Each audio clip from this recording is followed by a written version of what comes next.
I like your neck. You like my neck? Yeah. You got a nice neck. Necks are very sexy. I don't mean to touch you, but you turn me on. God, I don't mean to take it that far, but I just like your neck. You like sex? No. Mitch Hedberg gets the girl because they both have sexy necks. This is spoilers. That was guys. funnier than anything that happened in this Big movie. Big reveal. That was funnier than any joke in the movie. Yeah. You know. Yeah. Hey guys, this is our Los Enchiladas podcast. This is a really weird movie. It's almost like it's been swept under the rug of history. So I wanted to use spoils as a platform to dig it out, which I think it much deserves to be dug out. Jordan, brother Jordan, you are on this pod tonight with me. We've had some fun memories with Mitch Hedberg. What's your take on everything, and where are you recording from? My take on everything. Yeah, this is Jordan. I'm recording from North Carolina tonight.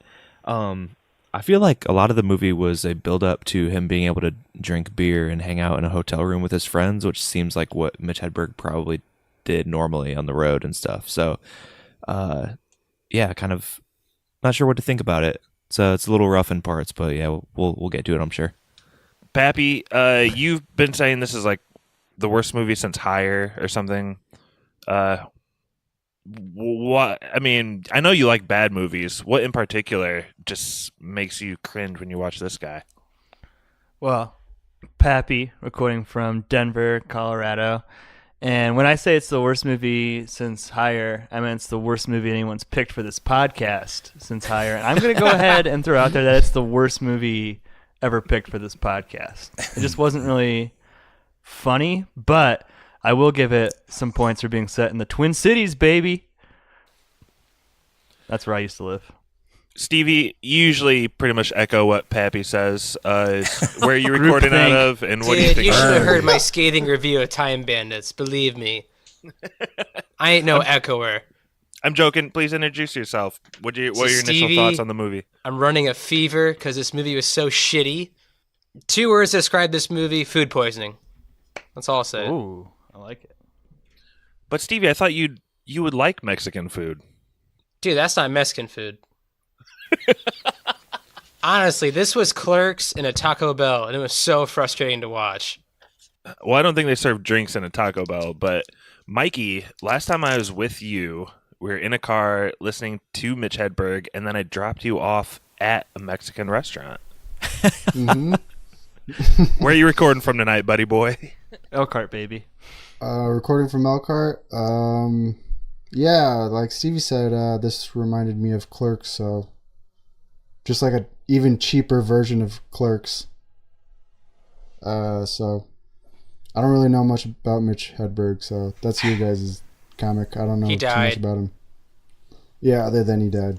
He's mediocre. Well, he had you chuckling a little bit in my car, I gotta say, but I know, but I never put the face to the voice, and the voice was not, or the face is not what I expected when I saw him. I've never actually seen him before, but I've heard the voice before. See, I feel like his face looks exactly like his voice sounds, all stonery and slacker, Gen X.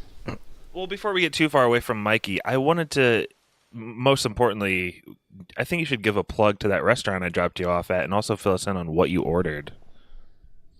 Oh, Josh dropped me off at Ricky's because I was getting off of work and I hadn't eaten dinner yet, so I hop on my local taco stand and I usually get a barbacoa plate, which is just a plate of meat, and then it comes with rice and beans, and it's like my favorite thing to get there. So it wasn't like a cheeseburger. You asked them to switch to a taco then, or? No, Jordan, I'm not white, so I can eat things other than just cheeseburgers and hot dogs. No lettuce. Mikey, you hate on the white people so hard tonight. I wanted you to bring up Ricky's because I thought maybe they could be one of our first sponsors, and we could just maybe get some tacos from there for recording a podcast. I would totally be down for that, but I don't know if they would be down for that. But, I don't think that's your business model, Josh. Recording live from Ricky's. Okay, well, before we want to get into it, I think there's a quote Mitch Hedberg has that it struck me as soon as I heard about this movie in current day Josh times, and then after I watched the movie, I really contemplated the quote again in a new light, and I think it'll help put a lot of things into context, because sometimes when we do these spoilers movies and a host has to pick a movie, everyone can get really resentful, and the person, I feel like, naturally becomes like defensive about the movie. Like, this is my this is my movie to defend. It's a bad movie. Just admit it.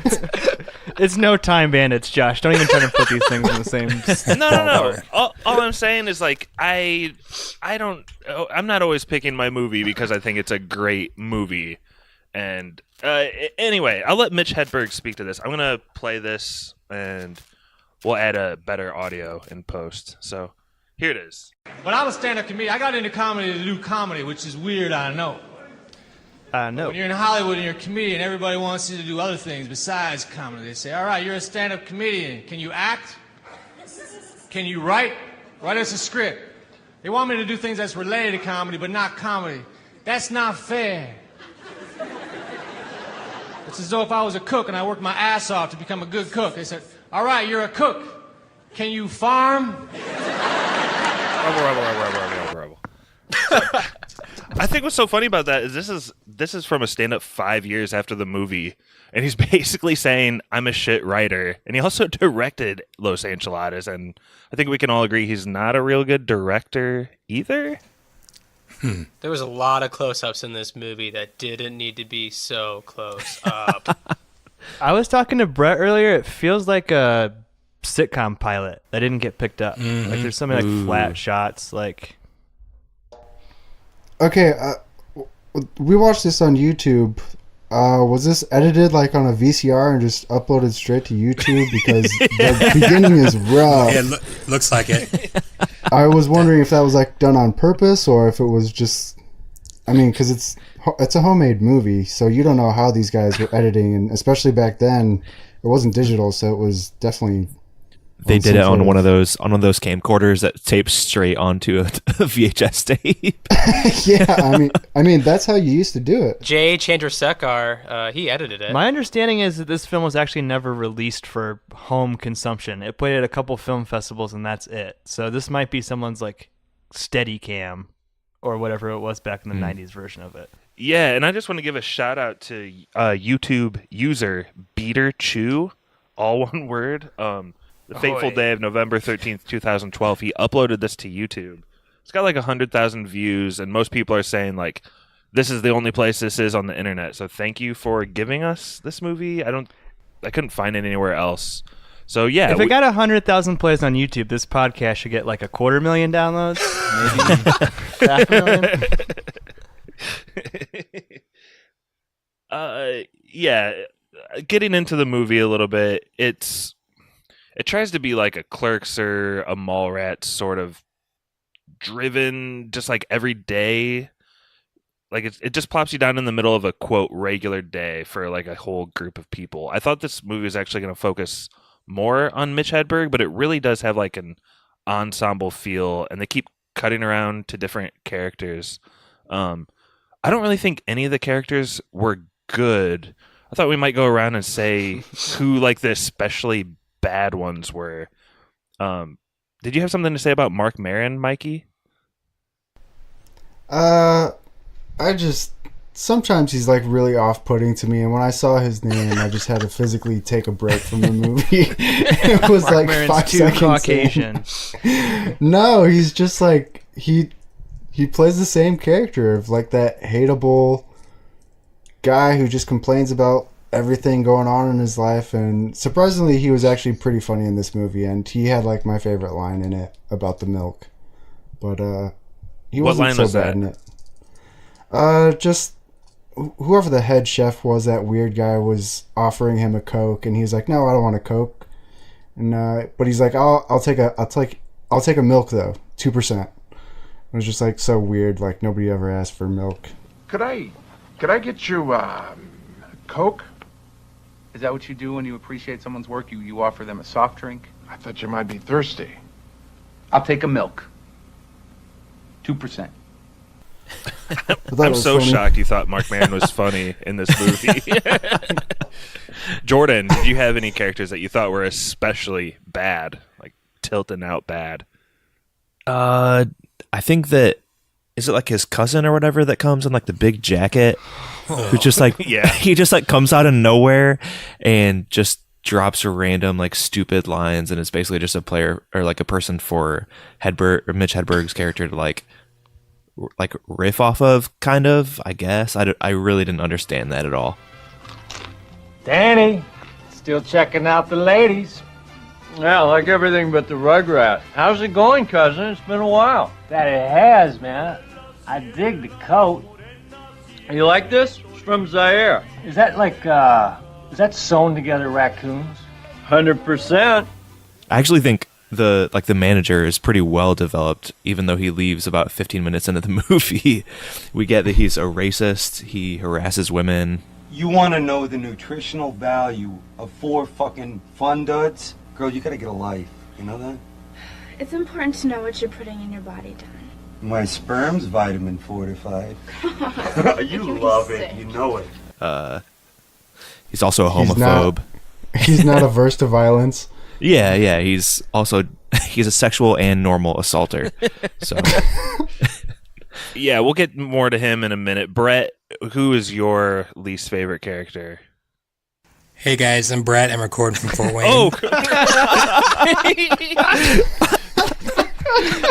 okay. Surprise! That's a fair point. Spoiler revealed. Yeah, Speak up! We have 6 enchiladas on here tonight. Brett, sorry, I forgot about you. Who's your? That's right. Where are you recording out of? And who's your least favorite character? Fort Wayne, Indiana. The least favorite.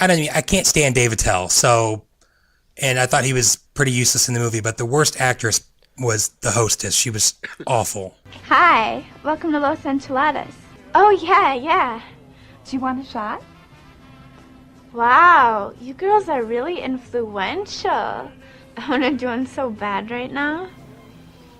I think she was just a girl they found at Los Enchiladas. Yes, for sure. Is it a real restaurant, Pap? Sure. No, not that I know of. And who's your least favorite character? Can I cheat like Mikey and go favorite? Sure. 'Cause pretty much all my least favorites have been said, but there's only like one scene in this movie that I like, and it's when the 2 people go down to order, and they're just like so enthralled by whatever the hostess is trying to sell them. And the reason that I love that clip is they're so Minnesotan. They're like some real OG Minnesotan people. They look Minnesotan, they talk Minnesotan, and they're like way too polite and not assertive in any way. Do you folks care for an appetizer before your entrees? Some chips would be great. Have you tried our onion rings? They're really great. They come on a stick all stacked up. It's really neat. You can either get them by the half foot or the foot. Oh, how cute. Well, sounds good. We'll try them. Bring us a foot. I thought the chef was pretty bonkers, and I hated him. But I think my least favorite character was I think he's like the hotel or motel owner. And he's like doing a crappy Mitch Hedberg impression the whole movie, kind of.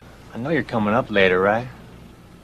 There gonna be some girlies there? Oh, Dwayne, I ain't about to party with fellas only. I fucked me this one bitch this afternoon. You didn't have to say that shit. I already knew. That shit making around the grapevine already? Ain't but icing on the cake. Oh, why do you always gotta be hitting the nail right on the head? Yes. Anybody else catch Isn't that Yes. David Tell? No, David Tell was the manager that quit at the beginning. Oh. What's that other guy's a comic? What's that guy's name? They're all comics. If you go to the IMDb page for this movie, first of all, there's no trivia to pull at all. Nothing from Did You Shocker. Know? I'm surprised it has a page. But the other thing is only like 4 out of like the 20 people listed actually have pictures in their IMDb. So it's a pretty nobody cast overall. Let's get into the movie a little bit. The first act, I think, ends pretty much when everyone else has pointed out. The manager quits. He quits after beating the crap out of someone dressed up as a gyro or a hero or however you say that kind of sandwich. Euro. And speaking of bad things, this was one of the worst fight sequences I've seen since The Last Jedi.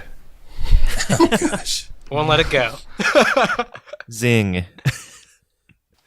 I mean, did anyone else strike you how incredibly bad it was when he's like punching the air? It's so dumb. God damn it, let go of me! What the hell is this? Oh, do it!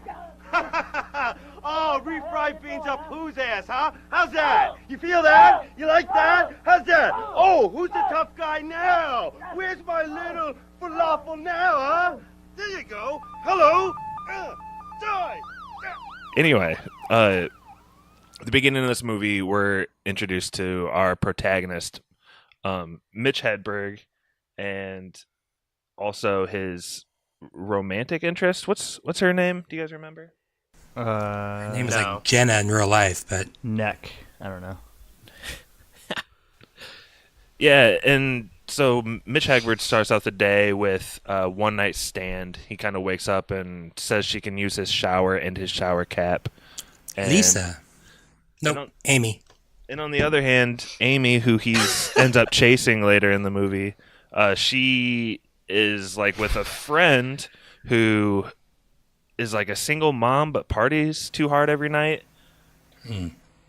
I feel like they're laying seeds for character development here, but did you guys see anything develop from this initial like setup of two people coming from a different place?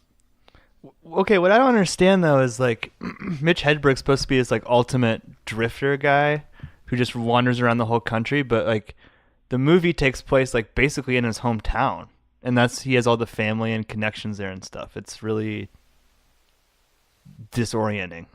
Yeah, his cousin just kind of shows up. It's like he drifted to the next town over, and he was like super exotic or something. All the way down from Duluth. Do people in Minnesota like really just stay put there, Pap? I didn't. I got out of there. It's too cold. Does anybody else have anything they wanted to point out about the first act? I mean, the boss literally just disappears, and you think he's going to be a main character because they keep like showing, like re-upping on him and showing him over and over again, but he just pieces out. And because Jordan, do you remember why he pieces out, and do you buy it? Because he beats the shit out of that dude and somebody calls the cops, right? I missed that. I missed that entire part that he quit. I did not realize that until the end. He'd barely even quit. He just like ran back through the restaurant and then got in his car and drove off. It was so weird. I don't know if anyone called the cops even. I feel like the guy was like, I'm going to sue you. And then he just like leaves his whole life behind because a guy dressed as a sandwich threatens him with litigation. He's in big trouble, man. He's got secrets to hide. He's got a Skeletons warrant in the out. closet. Yeah. It's like Mitch Hedberg had two famous friends, Dave Attell and Mark Maron, but he could only get them on different afternoons. So he had to split it up. Put one at the beginning of the movie, one at the end, so it feels like they were in their whole movie. The middle section of the movie, Act 2, is the crew's kind of all bucking up together to make this restaurant thing happen, despite their manager having left. The chef takes over. Stevie, I hate the chef. I despise the chef. He's nothing like Chef from South Park. How would you describe this chef? This chef. It was weird writing. It was so clunky. It was almost like he was like a theater actor that never made it. Yeah, I was going to ask if he was overacting on purpose or just was really bad.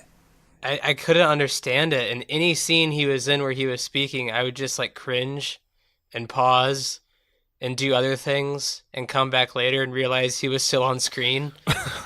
Well, I'm glad you gave this movie a fair shot. Dude, I'm sorry, that chef was rough. Steve, you said it took you 3 hours to watch this movie. It took me 3 hours to watch this movie. How? I kept getting That's just so dumb. frustrated, and I would just pause and walk away. I think the chef kind of reminds me, I forget what Adam Sandler movie it is, but he's like talking to an opera guy in a restaurant, and the opera guy starts talking shit. And he, like, That's Mr. Deeds. Mr. Deeds. He kicks the opera guy in the stomach, and he's like, la da da da. And if it wasn't for Miss Dawson being here, I'd probably knock your heads in. I don't mind. Okay.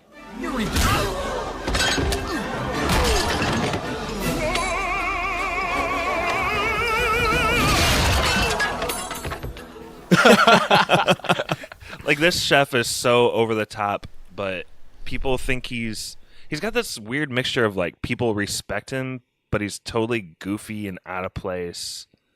Jordan, I was gonna say, Jordan, we've worked in kitchens together before. I feel like that character of, like, the older person who's, like, taking their job super seriously amongst all, like, the kids is kind of realistic. Would you say so? I think that's definitely a thing. Like, all the other workers were, like, much younger, and he's trying to, like, keep the shit together and gets a power trip. Like, they even say that in the movie. He's just, like, on his high horse. He'll chill out in a few days. But he kind of dips out, too. But I don't know. I thought it was kind of interesting when the manager left. Like, the server and the one waitress and the hostess, they're actually, like, pretty good at their jobs. Like, they're good at, like, upselling the people, and, like, I thought that was going to be the rest of the movie, that they can, we can run this on our own, and maybe that would be the story. But boy, was I wrong.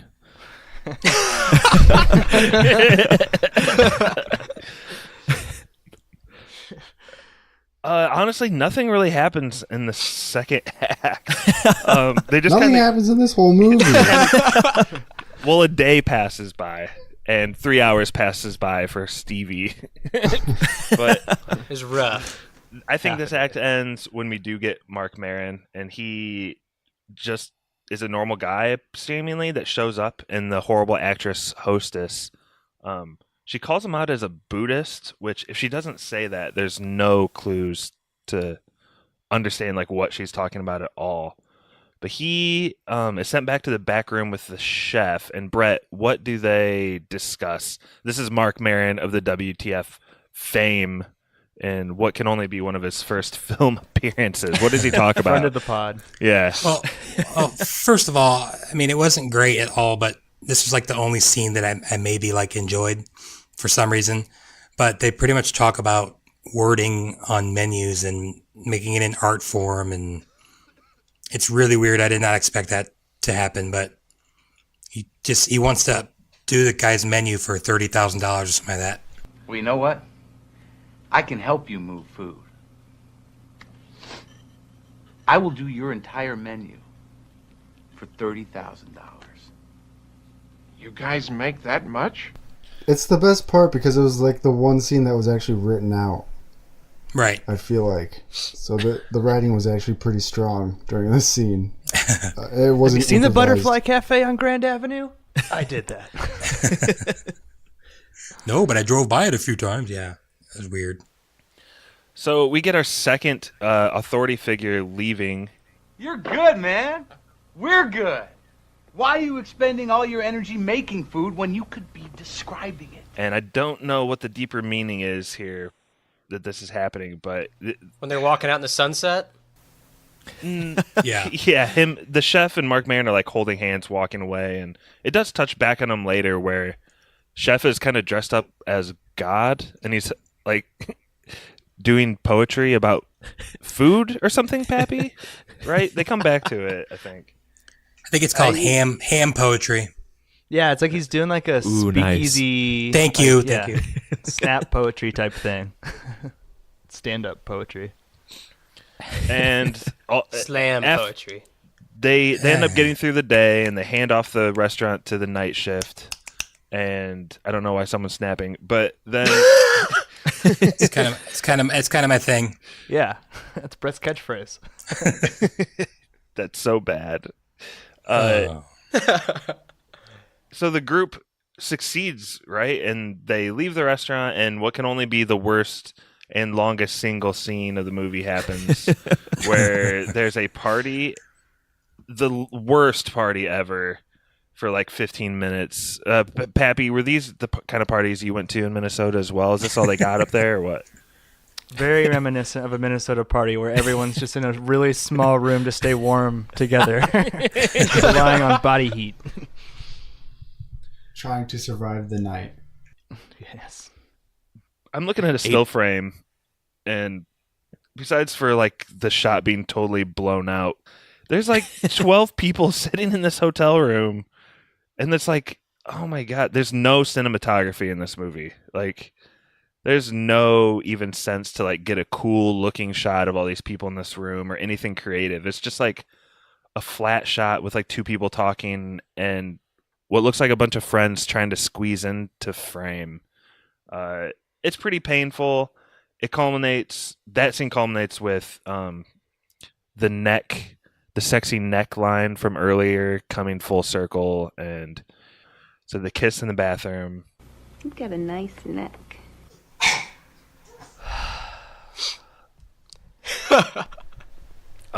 There's kind of like a wrap-up conversation where Mitch's buddy, who he's been trying to talk into leaving, finally realizes he does need to leave town, like Pap did so long ago. Did that resonate with you, Pap? Being a drifter, got to hit the road.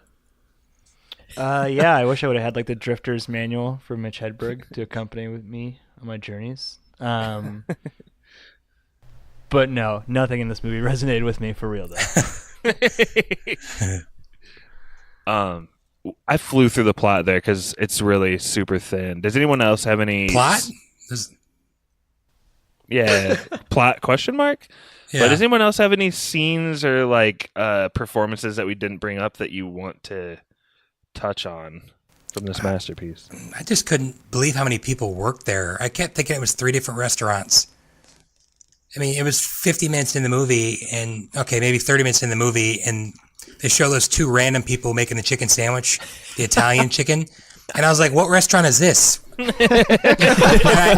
I mentioned it to Brittany. I go, "What restaurant are they at?" She's like, "I think it's the same one." I was like, "What? It's a drive-through and a diner and an old school drive your car up Sonic style restaurant. It's weird, And so there's weird." a bar. They have the best. They got voted the best burgers in town at a fast food Mexican restaurant 2 years in a row. Did you hear that part? That's a pretty big deal, I gotta say. Yeah. Yeah, of Minneapolis, one of the biggest cities in the United States, the Twin Cities combined, that'd be a huge deal. Not 2 years in a row. It's crazy. Not exactly known for their food fare, though. Not a lot of Mexicans in Minneapolis. I'll give you that. Their food fare. I think Brett brings up an interesting scene because they do have a little bit of what we see from some other restaurant movies, like Waiting, for instance, but there's some like gags on the restaurant business, like that opening scene where he's like serving a burger and the brat kid changes his mind, so he just cuts up the burger and it's now a taco, which is probably what they do at Ricky's, right, Mikey? And Oh no, it's all authentic. It's all the best. Brett, what happens in that scene? What makes an Italian sandwich an Italian sandwich? You just take a ladle of that marinara sauce and put it on, and then put an Italian flag in it, and he's like, bam, Italian chicken. There's another like restaurant reference later on, because I like the whole scene with Mark Maron is a pretty good scene. But Pappy, do you remember how many times our boss back at Buffalo Pete's like came in for hours on end? R.I.P. Buffalo Pete's. Yeah, R.I.P. But he would come in for hours and like spend hours and hours rearranging the menu to like make it more visually appealing and stuff, and try to like reword shit. Do you remember that? Oh yeah, dude. Just Like- keeping himself busy, like the classic manager, totally useless. I'm not even worried about getting fired from Buffalo Pete's because they don't even exist anymore, so I'll talk shit. I don't care. But yeah, Greg was incompetent. He didn't know what he was doing, and he rubbed everybody the I'm wrong just way gonna at name work. drop him. Name dropping. I feel like this movie could have gone a little bit far. It could have gone a little bit farther though, because like we also have the snooty guests, or like the cokehead guest with his wife, and the salsa's too hot, and they like mix up a. The way they do it, like ketchup or something. They cook Just ketchup and diced up tomato. Yeah. The waiter even stays at the table and like to see how they feel about it. She's like, nice. She was actually like, ooh, it's still a little too hot. I don't have too much else about this movie because there's honestly not too much else, but I do want to ask Brother Jordan, did this crush your dreams at all a little bit to see this like hidden Mitch Hedberg movie and then to watch it? Because I mean, we both listened to his CDs growing up and laughed a lot, right? Was this like heartbreaking for you to see this movie? Not really. I mean, I haven't listened to those old tapes in like a long, long time, but this felt like kind of like that clip that you played earlier. It was like, yeah, Mitch Hedberg isn't a director and he's not good at movies, but I would go back and listen to those stand-up tapes for sure. It sounded like Mikey thought they were funny. Well, yeah, where are we all at with Mitch Hedberg? Brett, don't you hate Mitch Hedberg? I'm not a big fan of Mitch Hedberg. Why do you hate him? He makes him feel awkward. No. I don't. That's not true. I don't like. He passed away, dude. Yeah, I know. I'm not a big fan of dead people. One-liner comedy. I do like non sequiturs, and he's like the king at that.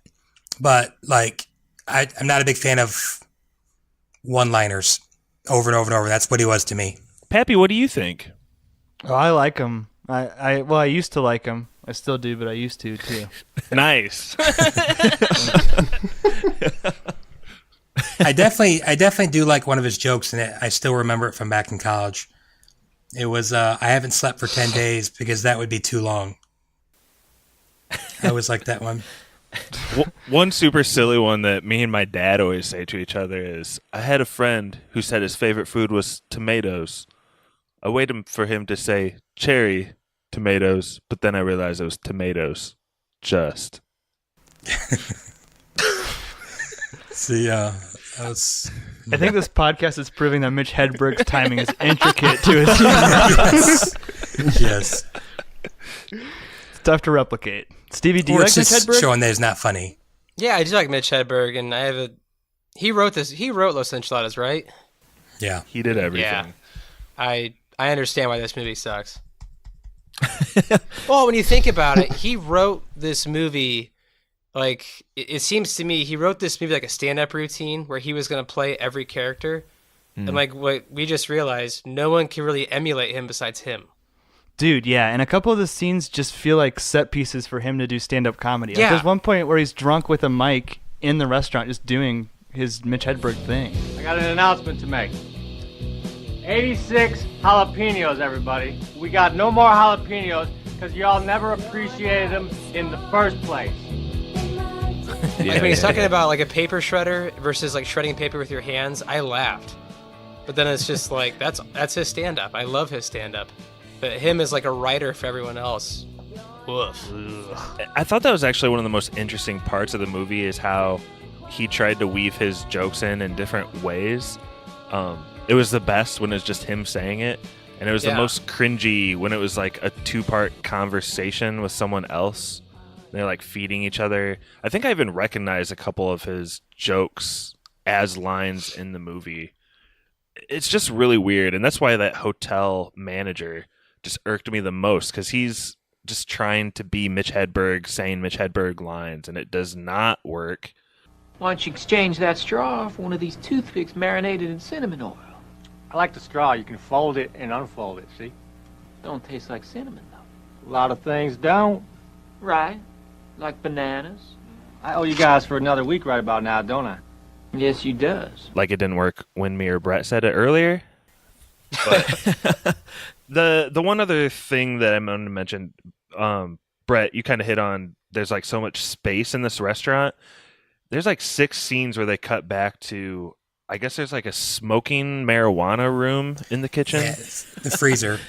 Is it the freezer? How does that work? She says that. She says that it's the freezer. One of them does at one point. Yeah. Who knows? There's no bosses there. A smoking marijuana room in the freezer. It suppresses the smell, man, the cold. Is that a known Minnesotan fact, Pat? Oh, yeah, they're all lit all the time up there. Can't trust them. We also we skipped over I think the scene that made me laugh the most was, I can't remember if it's the chef or the manager guy, but he's talking about like back at one of his old restaurants when he had these two dishwashers that were big potheads too, and then he like does a flashback, and it's just Mitch Hedberg and the other friend, and they put mustaches on. Yeah, and they put mustaches on and just like are acting like the exact same characters. But it makes you laugh because it looks like something you would have done in middle school in like a video project. It's so bad. I mean, yeah, but it's pretty funny. All right. I think it's time to cue that Wolftron music, and let's get into yes or no's. Stevie, you've been the most outspoken against this movie in the group thread. Why don't you go first? Yeah, I'll give this a title of the worst movie this podcast has ever done. I mean, it's a pretty easy title to hold. This was just hard as hell for me to watch. It took me 3 hours. Like 20 minutes in this movie felt like an hour. It was just hard to watch, and I love Mitch Hedberg. And I don't think any differently of him, but man, I really wish I hadn't seen this movie. This is a hell no, never again dog. Yeah, that's where I'll leave it. Pappy. Yeah, this is a no. For all the reasons Stevie just said. I think it's probably the second worst. I don't know if I've ever seen anything worse than the holiday special. And the holiday special is 20 minutes longer. I just looked it up to see because that was going to be the deciding factor. So this is the second worst thing we've ever spoiled. But, I mean, like you guys were saying, it does make me laugh a couple times, but it's just such a missed opportunity. Like, it feels more like they're trying to set up these characters for, like, more adventures down the road, when it would have been a way better movie if we told the story of Mitch Hedberg the Drifter. Like, even if he was just cruising around Minnesota, like, that way you wouldn't have to spend so much time developing these shitty characters who don't go anywhere. The one-liners could have been more in context. We could have even had, like, him thinking shit and made that jokes. Like, it could have it's such a missed opportunity, and like, this is the only movie you got to do, and it was probably so shitty. That's the reason why. But no for me, and bottom tier spoilers pick. Before we move on to Brother Jordan, I got to challenge you a little bit on that, Pappy. You once said there's this like weird movie scale where if things are above a 6, they're yes, and if they're below a -6, they're yes. But here we are looking at one of the worst movies you've ever seen, and you're saying it's not worth watching. Just you're a hypocrite. Well, it's not The Room, because like you laugh at The Room. Like, this movie has a couple jokes, but then like when jokes don't land, it's so painful. It's so hard to watch when something's trying to be funny and it's not. Like your Mitch Hedberg joke earlier, it's so tough to like endure. But I'll take that clap back. I'll take that. Brett, if you want to start snapping, that'd be a good time. One more thing too. I was going to say one more thing too. Like, this movie, I think, is actually shot in Minnesota. And if you're to anyone who wants to make a small movie, use the actual location that you're in to your advantage. Like, there's no exterior shots of the Twin Cities, and there's like no movies in the Twin Cities. Like, you could have just showed like a couple landmarks, like as some transitions or something to help the plot along. Mitch Hedberg, remember that in the future, Mitch. Yeah, don't do that again, Mitch. Pappy, I think Pappy's a little shook about the Native American jokes and the menu writing scene too. Oh, I forgot about those. Yeah. Jordan, yes or no? Take it for what it is. This movie is essentially like a home movie by Mitch Hedberg with pretty rough writing. It actually has a couple decent like throwback songs in it. Like, there's some Van Halen and like New York grooves in there. I'm sure all legally used. Oh yeah, through the proper channels, all up to code. They have the same lawyer as spoilers with their fair use policies. And yeah, I mean, it made me laugh a handful of times, but it's a no. It's mercifully only 73 minutes long, and it's pretty easy to get through. But yeah, it's a no. I wouldn't recommend anybody to like seek it out on this one shitty YouTube stream. And Brett, I I started taking notes last night, and I just kind of stopped. I took 2 notes, and they were both math equations. One, it was hostess equals terrible, and then I put clerks plus waiting divided by 1,000 equals Los Enchiladas. So I don't know. I guess that kind of sums it up. I don't know. Brittany and I watched this last night, and we didn't laugh at all.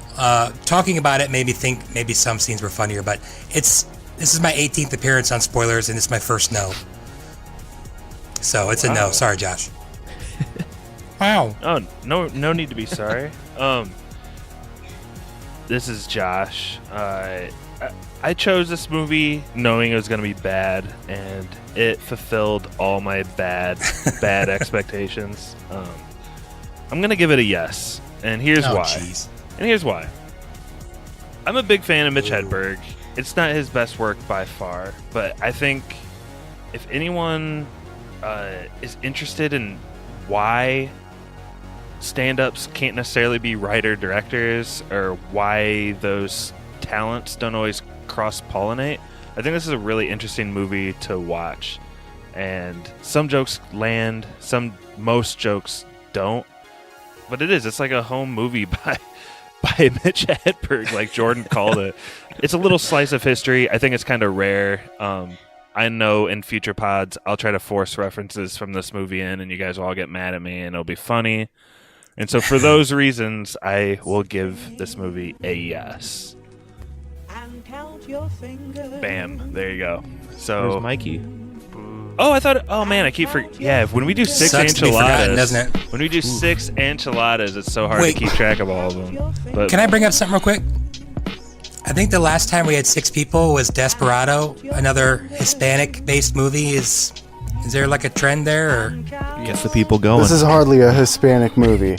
yeah, that is. I'm so sorry, Mikey and Brett. Earlier, forgetting about you guys. Mikey, is this a yes or no for you? Ooh, this is a Los Enchiladas no. On a good note. I think the most important thing here is what Stevie said earlier is Mitch Hedberg was just writing jokes for himself, so they don't come off as well for other people. So I think if you're gonna have Mitch Hedberg direct a movie, he probably shouldn't write it. He's got his own humor, and it's like very. He's the only guy that does it the best, so other people doing it comes off super weird, like that hotel manager.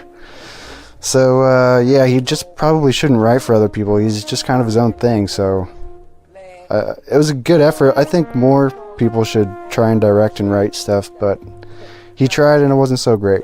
So, but now he's dead, so doesn't matter anyways.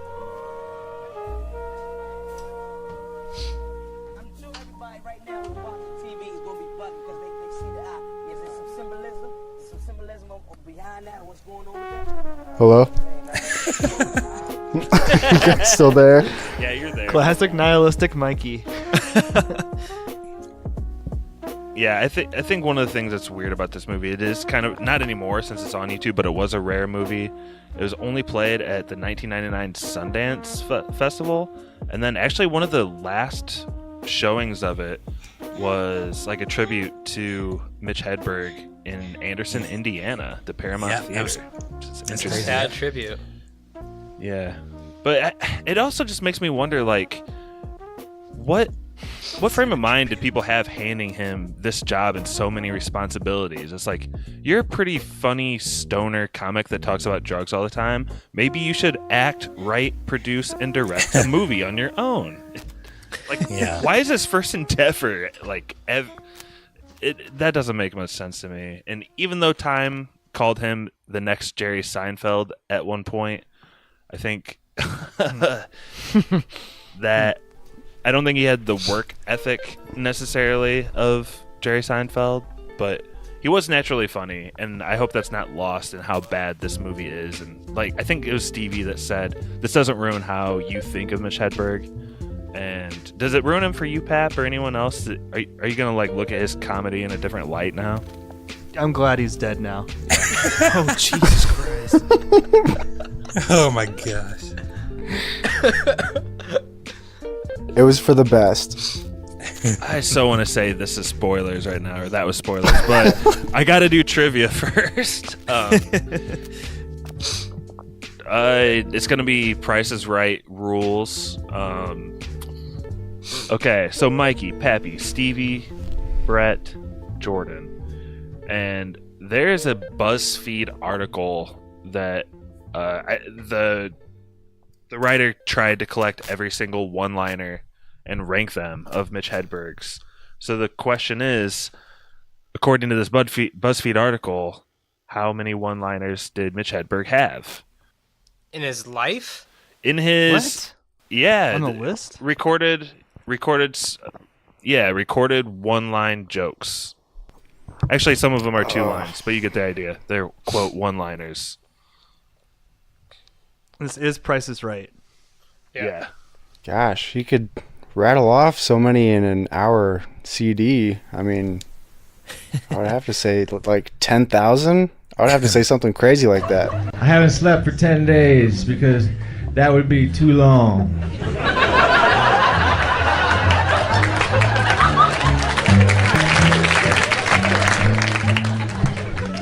How long can a CD be? Because that's all he does. Is that your official guess? T2000? Yeah, I'm going 10,000 here. 10,000. Yeah. Okay. Pappy. I'm going to go 250. Leave some room to breathe between me and Mikey's guess. Stevie. I'll say 525. Brett. I'm still confused by the question, but okay. Here's what the article no, says. Just guess, Brett. How is he so confused? Because you stumbled your way through the explanation. How many one-liners does Mitch Hedberg have? Go. Oh my God. A number. Any number. Hey, shut up. 195. All right, that's a good number. Good, you buried yourself right underneath Pappy there. And Jordan. And so a journalist ranked all of these in a single article? That's BuzzFeed. I don't know if he's a journalist. I don't know if Logan Rhodes is a journalist. Good point. I'm going to go 251. Fuck you. And the winner is, I don't know if there's a drum roll or not. Snaps. Put in post. Snaps. But before I give you that, I want to read the number one-liner. I used to do drugs. I still do, but I used to too. Which I believe Pappy said earlier in the pod. I used to do drugs. I still do, but I used to too.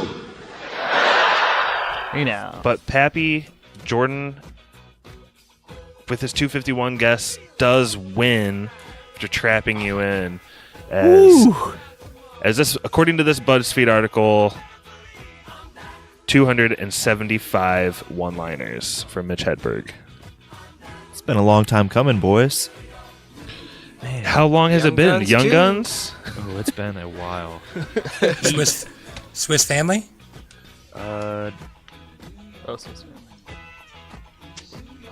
Holy crap, it was Swiss Family? No. It More was, modern classics from the Long Brothers. All right, well, while we try to figure out how long it's been since Jordan has chosen, let's toss over to Spoiler Man for our plugs, and then we'll finish out the episode. Our email is podcastspoilers@gmail.com. Twitter is @spoilers_pod. Our Instagram is podcast spoilers. It's lit.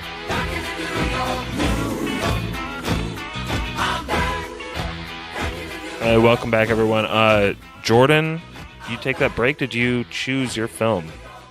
I'm still trying to decide, but fuck it, I'll go with it. So I think we've reviewed maybe 2 movies by this director, but I'm gonna go with a 2013 classic Enemy by Denis Villeneuve. Ooh. And Should I say Villeneuve? Villeneuve. Villeneuve. Has I haven't anybody seen this that? movie. No. Yeah. I want to. Okay. Never heard of it. Jake Gyllenhaal. Yeah. The exotic Jake Gyllenhaal. Gyllenhaal. All right. Well, thanks everyone. That was spoilers, and don't forget to stay around till after the end. We usually have something funny after the last music plays. Except this is Los Enchiladas, so there was nothing funny about this episode. Josh butchered that Hedberg joke earlier, though. Oof, man, that was rough. That's fine. And I'll it's just. it's cherries just, not tomatoes just. Come on, man. Oh, that really ruins it. It really does. It's ruined because it's a bad joke. It's